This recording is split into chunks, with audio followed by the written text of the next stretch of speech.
سیدنا صدیق اکبر سب کہہ دو رضی اللہ تعالیٰ عنہ، ایک دن بیٹھے بیٹھے رونے لگے، کہنے لگے کاش کوئی تنکا ہوتا تو توڑ دیا جاتا، کوئی جانور آ کے چر جاتا مجھے کھا جاتا، قیامت کے دن میرا حساب نہ ہوتا، کوئی پرندہ ہوتا باغوں میں پھرتا اور پھر کوئی شکاری شکار کر لیتا اور قیامت کے دن حساب نہ دینا پڑتا، کبھی کہتے کسی مومن کے بدن کا بال ہوتا۔ یہ خوف کی کیفیت ان پر۔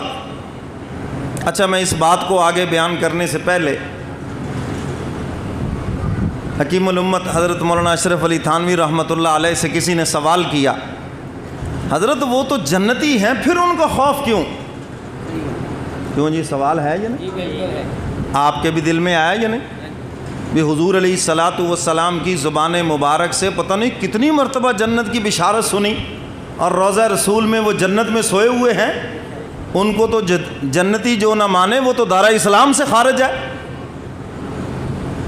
جو شک بھی کرے تو دارہ اسلام سے خارج ہے، ایسے پکے جنتی ہیں۔ تو حضرت تھانوی رحمۃ اللہ علیہ سے پوچھا کہ جب وہ جنتی ہیں اور حضور علیہ الصلاۃ والسلام کی زبان مبارک سے جنت کی بشارتیں سنی، عشرہ مبشرہ میں سے ہیں، تو پھر اتنا ڈر کیوں؟ حضرت تھانوی رحمۃ اللہ علیہ نے ایک مثال سے بات سمجھائی، ذرا دھیان کریں، توجہ ہے؟ یہ جو سو رہے ہیں ذرا ان کو جگا دو بھائی۔ حضرت تھانوی رحمۃ اللہ علیہ سے پوچھا یہ خوف کیوں؟ وہ تو جنتی ہیں۔ فرمایا کہ مثال سے بات سمجھاتا ہوں، تمہارے سامنے کسی کو پھانسی لگے، کتنے لوگ ہیں جو کانوں کو ہاتھ رکھ توبہ توبہ توبہ توبہ توبہ، حالانکہ ان کو تو پھانسی نہیں لگی، نہ ان کو لگنی ہے، پھانسی تو اس کو لگی ہے۔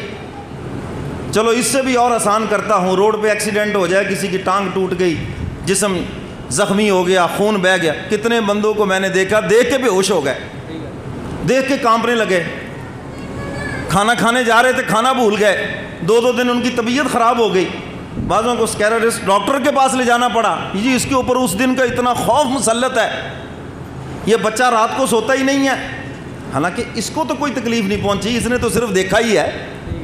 تو جی بات سمجھ آئی کہ نہیں؟